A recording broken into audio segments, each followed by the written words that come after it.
ഇന്ത്യയിലെ ഏറ്റവും പ്രധാനപ്പെട്ട ട്രേഡ് യൂണിയനാണ് CITU. ഏറ്റവും വലിയ സംഘടന BMS ആണ്. ഏറ്റവും ആദ്യം ഉണ്ടായിരുന്നത് AITC ആണ്. BMS AITC ഒക്കെയാണ് ആദ്യമുണ്ട്. പിന്നെ CITU CPMൻ്റെ ഭാഗമായിട്ട് പിന്നെ വന്ന സംഘടനയാണ്. എന്നാലും CITUവിൻ്റെ ഒരു ക്യാമ്പിൽ പുതിയ തീരുമാനങ്ങൾ എടുത്തിരിക്കുകയാണ്. ഇതാണ് ആഗോളവൽക്കരണത്തിൻ്റെ ഏറ്റവും വലിയ പ്രത്യേകത. പഴയകാല പാരമ്പര്യ രീതിയിലുള്ള സമരമുറകളോ ആക്രമണ രീതികളോ പോരാട്ടവും കൊണ്ടൊന്നും ജനത്തെയും സമൂഹത്തെയും ആകർഷിക്കാൻ കഴിയില്ല എന്നാണ് CITU വിലയിരുത്തുന്നത്. ഡോക്ടർ തോമസ് ഐസക്കിൻ്റെ ക്ലാസ്സും ഉണ്ടായിരുന്നു, സെഷനും ഉണ്ടായിരുന്നു. അതിൽ അവർ എടുത്തിരിക്കുന്ന നല്ല രസകരമായ ചില തീരുമാനങ്ങളാണ്, നല്ല കൗതുകമുണർത്തുന്ന തീരുമാനങ്ങളാണ്, നല്ല തീരുമാനങ്ങളാണ്.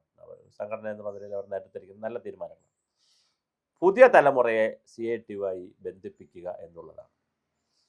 പരമ്പരാഗത രീതിയിലുള്ള ട്രഡീഷണൽ ആയിട്ടുള്ള സമര രീതി, തല്ല്, അടി, അക്രമം, ഇങ്ങനെയുള്ള പല കാര്യങ്ങളും പരാതികളായി അവരെക്കുറിച്ച് പറയാറുണ്ട്. ചിലതിൽ ശരിയും ചിലതിൽ ശരികേടുമുണ്ട്. പണിമുടക്കം പ്രകടനവും കൊണ്ട് മാത്രം യുവതലമുറയെ തൊഴിലാളികളെ ആകർഷിക്കാനാകില്ല എന്ന തിരിച്ചറിവിലാണ് രാഷ്ട്രീയ സമരങ്ങളിൽ ഒരു കോക്രോച്ച് പാർട്ടി മാതൃക, CJP മാതൃകയുടെ, നമുക്ക് ദീപ്കയുടെ മാതൃകയിലുള്ള പുതിയൊരു സമരമുറ അല്ലെങ്കിൽ രീതി ആലപിക്കുന്നത്. കോക്രോച്ച് പാർട്ടി ഉൾപ്പെടെയുള്ളവയ്ക്ക് ലഭിച്ച സ്വീകാര്യത ഒന്ന് മനസ്സിലാക്കിക്കൊണ്ടുള്ള പുതിയ രീതിയാണ്.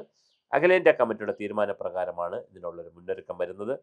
സാമൂഹ്യ മാധ്യമങ്ങളും AI പോലുള്ള സാങ്കേതിക വിദ്യയും ഉപയോഗപ്പെടുത്തി സംഘടനാ പ്രവർത്തനം അടിമുടി മാറ്റാനാണ് ശ്രമിച്ചത്. ഇതിൻ്റെ ഭാഗമായി സംസ്ഥാനതല ശില്പശാല ഈയിടെ മൂന്നാറിൽ നടന്നു. CPM കേന്ദ്ര കമ്മിറ്റി അംഗം TM തോമസ് ഐസക്കാണ് വിഷയം അവതരിപ്പിച്ചത്. കേരളത്തിലെ ഫാക്ടറികളിൽ 65-70% 44 വയസ്സിന് താഴെയുള്ളവരാണ്. ഇത് പഠനമാണ്. ചെറിയൊരു ശതമാനം ജെൻസിയുമുണ്ട്, ചെറിയ പ്രായമുള്ളവരുമുണ്ട്. അതുകൊണ്ട് തന്നെ തൊഴിലാളി യൂണിയൻ സംഘടനാ രീതി പാരമ്പര്യ ചിട്ടയിലാണ് നടന്നു പോകുന്നത്. ഇതൊരു പ്രശ്നമായി വളർന്നു വരികയാണ്. കേരളത്തിലെ പൊതുമേഖലാ സ്ഥാപനങ്ങളിൽ 90 മുതൽ 95 ജീവനക്കാരും യൂണിയൻ അംഗങ്ങളാണ്. ചെറുകിട വ്യവസായങ്ങളിൽ ഇത് 30%. പുത്തൻ തലമുറ വ്യവസായങ്ങളിലാകട്ടെ 5 മുതൽ 10% യൂണിയൻ അംഗങ്ങളാകുന്നുള്ളൂ. ഈ ഒരു പശ്ചാത്തലത്തിലാണ് CITUവിൻ്റെ യുവ തൊഴിലാളികളുടെ ക്യാമ്പ് ശ്രദ്ധേയമാകുന്നത്. തോമസ് ഐസക് പറഞ്ഞു. 5 കാര്യങ്ങളിലാണ് ശില്പശാല തീരുമാനമെടുത്തത്. സാമൂഹ്യ മാധ്യമങ്ങൾ വഴിയുള്ള ആശയവിനിമയത്തിന് പ്രാധാന്യം നൽകണം. അതിലൂടെ മാത്രമേ യുവ തൊഴിലാളികളെ സംവദിക്കാൻ കഴിയൂ. അപ്പോൾ ഇനിയിപ്പോൾ ഇൻസ്റ്റഗ്രാമും വാട്സാപ്പും പിന്നെ ടെലഗ്രാമും അതുപോലുള്ള സോഷ്യൽ മീഡിയ, ഫേസ്ബുക്കും ഒക്കെയുള്ള സോഷ്യൽ മീഡിയ പ്ലാറ്റ്ഫോമും AIയും നന്നായി ഉപയോഗിക്കും. രാഷ്ട്രീയ പഠന രീതി മാറണം. സ്റ്റഡി സർക്കിളുകൾ, ഓൺലൈൻ ക്ലാസുകൾ, തൊഴിലാളികൾക്ക് സ്വയം തയ്യാറാക്കുന്ന പഠന റിപ്പോർട്ടിൽ തുടങ്ങുക അവലംബിക്കണം. സ്ത്രീ തൊഴിലാളികളുടെ എണ്ണം കൂടുന്നതിനാൽ അവർക്ക് പ്രത്യേക പ്രാധാന്യവും പ്രത്യേക പദ്ധതിയും ഉണ്ടാകണം. പരമ്പരാഗത സഹകരണ സംഘങ്ങൾക്കും സ്വയം സേവക സംഘങ്ങൾക്കും പുറമെ നൈപുണ്യ പരിശീലനത്തിനും യൂണിയൻ മുൻകൈയെടുക്കണം.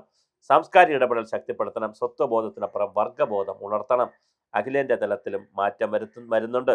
പുതിയ തലമുറയെ ചേർത്ത് പിടിക്കും വിധം അഖിലേന്ത്യാ തലത്തിൽ തന്നെ മാറ്റം വരുത്തുന്നതിനുള്ള പരിശ്രമത്തിലാണ് CITU എന്ന് സംസ്ഥാന കൺവെൻഷനിൽ പറഞ്ഞ നയരേഖയിൽ പറയുന്നു. അപ്പോൾ എന്തായാലും വലിയ മാറ്റമാണ് തൊഴിലാളി സംഘടനയിൽ വരാൻ പോകുന്നത്. സ്വാഭാവികമായിട്ട് ഒരു സംഘടന വരുമ്പോൾ മറ്റ് INTUCയിലും BMSലും എല്ലാ സംഘടനയിലും വരും.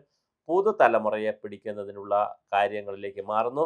പരമ്പരാഗത രീതി ഉപേക്ഷിക്കുന്നു. പരമ്പരാഗത സമരവും സെക്രട്ടേറിയറ്റ് പിക്കറ്റിങ്ങും അതുപോലുള്ള സമരമാർഗങ്ങളും ബസ്സിന് കല്ലെറിയലൊന്നും ഇപ്പം ഇല്ല. കാരണം അത് വലിയ കേസും വഴക്കം, അത് വേറെ രൂപത്തിലായി. പൊതു സ്വത്ത് ഇപ്പം നശിപ്പിക്കാറില്ല, അല്ലെങ്കിൽ അതിനകത്തുള്ള ആക്രമമില്ല. പക്ഷെ മറ്റ് പല സമരമാർഗങ്ങളും പിക്കറ്റിങ്ങും മറ്റു കാര്യങ്ങളൊക്കെ ആയിരുന്നു ഒരു കാലഘട്ടത്തിലുണ്ടായിരുന്നു. പക്ഷെ അതിനെല്ലാം ഇപ്പം ഈ അടുത്ത കാലത്തൊന്നും CITU അങ്ങനെ വലിയൊരു സമരത്തിലേക്കൊന്നും പോയതായി നമ്മൾ കാണുന്നില്ല. അഖിലേന്ത്യാ പണിമുടക്കുണ്ടാവും, കേരള പണിമുടക്കം കണ്ടിട്ടില്ല. CITU അങ്ങനെ വലിയ സമരത്തിലേക്കൊന്നും പോകുന്നതായി ഇപ്പോൾ കാണുന്നില്ല.